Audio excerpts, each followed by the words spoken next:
रीवा नदी के पास एक गांव था गुंजन कोटी। जहाँ के लोग बहुत ही गरीब और बहुत ही कमजोर लोग थे। उस गांव का एक हरीलाल मजदूर जो हर रोज कमाने शहर जाता और बस इतना ही कमाता कि उसका घर का गुजारा बड़ी ही मुश्किल से चल पाता। लेकिन हरीलाल बड़ा ही ईमानदार और दयालु था। हरीलाल के पास कोई भी मदद मांगने आता तो वो उसकी मदद जरूर करता। एक बार एक भिखारी गुंजन कोटी गांव में आया और उस भिखारी को सुबह से शाम हो गई, लेकिन उस पूरे गांव में किसी ने भी उस भिखारी को कोई भी भीख नहीं दी, क्योंकि उस गांव के लोगों के पास खुद कुछ खाने को नहीं था। लेकिन वो भिखारी भीख मांगते मांगते हरीलाल के घर पहुंच गया और हरीलाल भोजन कर ही रहा था कि आवाज आई, भाई कोई इस भिखारी बाबा को एक रोटी खिलाने वाला, सुबह से भूखा हूँ, क्या कोई नहीं है इस पूरे गांव में जो मुझे भिखारी को खाना खिला सके, है कोई? तभी हरीलाल घर से बाहर आता है और उस भिखारी को खाना देता है। तभी भिखारी, बेटा सुबह से भूखा हूँ, क्या कोई नहीं है इस गांव में जो मुझ भिखारी को खाना खिला सके?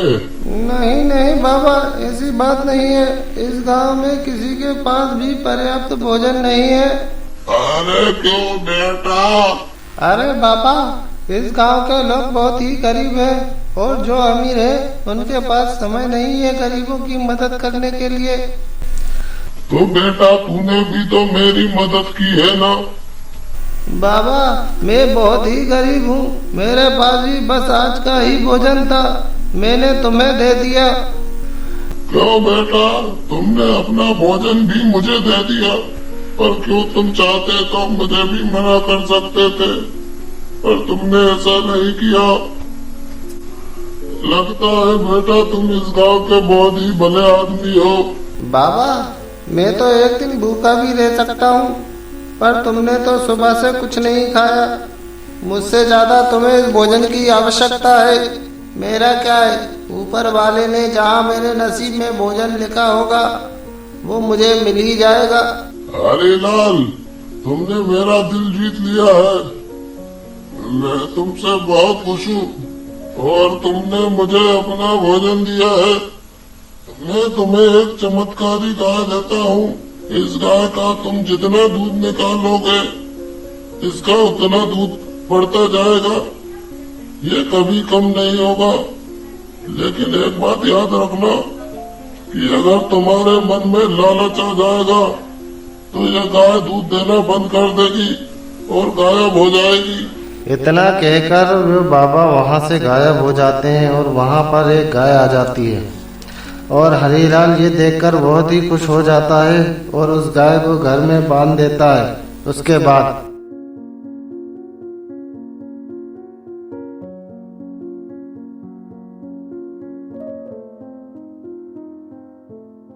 अरे भगवान सुनो, यहाँ तो आओ। अरे यहाँ आओ तो देखो जरा। अरे क्या हुआ?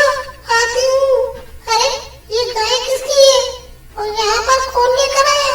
हरीलाल अपनी पत्नी को सारी बात बताता है और बोलता है धनवती को, अरे धनवती, ये गाय जब तक ही दूध देगी जब तक कोई लालच नहीं करता। उसके बाद हरीलाल उस गाय की मदद से गांव वालों की मदद करने लगता है और सभी गांव वालों को एक वक्त का दूध फ्री में देने लगता है। ये देखकर गांव का चौधरी अपने एक आदमी को बोलता है, अरे ललित, जरा पता लगाओ कि हरीलाल इतना अमीर कैसे हो गया कि पूरे गांव वालों को दूध दे रहा है, वो भी फ्री में। ठीक है चौधरी साहब, मैं अभी जाकर पता लगाता हूँ।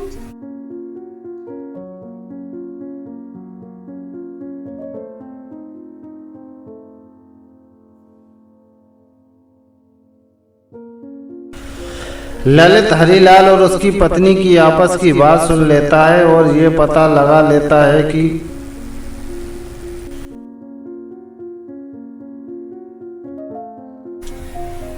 चौधरी साहब, किसी भिखारी बाबा ने हरीलाल को एक जादुई गाय दी है जिसका दूध कभी खत्म नहीं होता।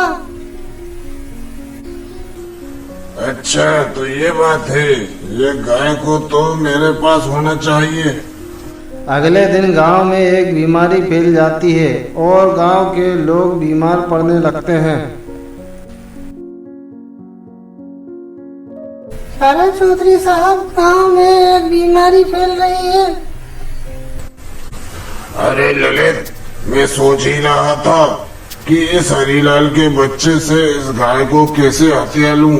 अरे ललित, जाओ और कुछ गांव वालों को इकट्ठा करो और हरीलाल के घर पहुंचो।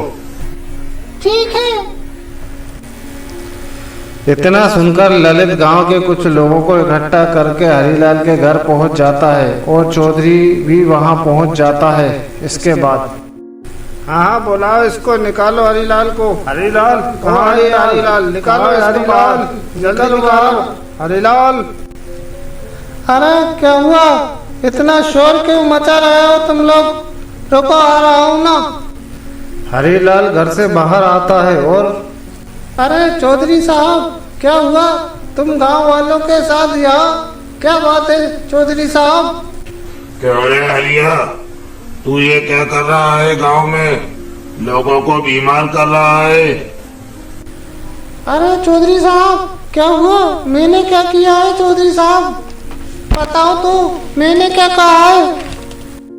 क्या तुम्हें नहीं पता तुमने क्या किया है? पूरे गांव वालों को बीमार कर दिया है तुमने। अरे नहीं नहीं चौधरी साहब, तुम ये क्या कह रहे हो? मैंने ऐसा क्या किया है? नहीं नहीं चौधरी साहब, मैंने ऐसा कुछ नहीं किया। अरे हरीलाल, तू क्या सब गांव वालों को मारना चाहता है? तू किस चीज का बदला निकाल रहा है हरीलाल? अरे नहीं चौधरी साहब, मैं तो इन गांव वालों का भला करना चाहता हूँ। मुझे सब पता है, तू ये गाय का दूध फ्री में देकर सब गांव वालों को मारना चाहता है। जरा देख हरीलाल, तेरे फ्री के दूध पीने से सारे गांव वाले बीमार हो गए हैं और धीरे धीरे सब गांव वाले इस बीमारी की वजह से अपनी जान से हाथ धो बैठेंगे।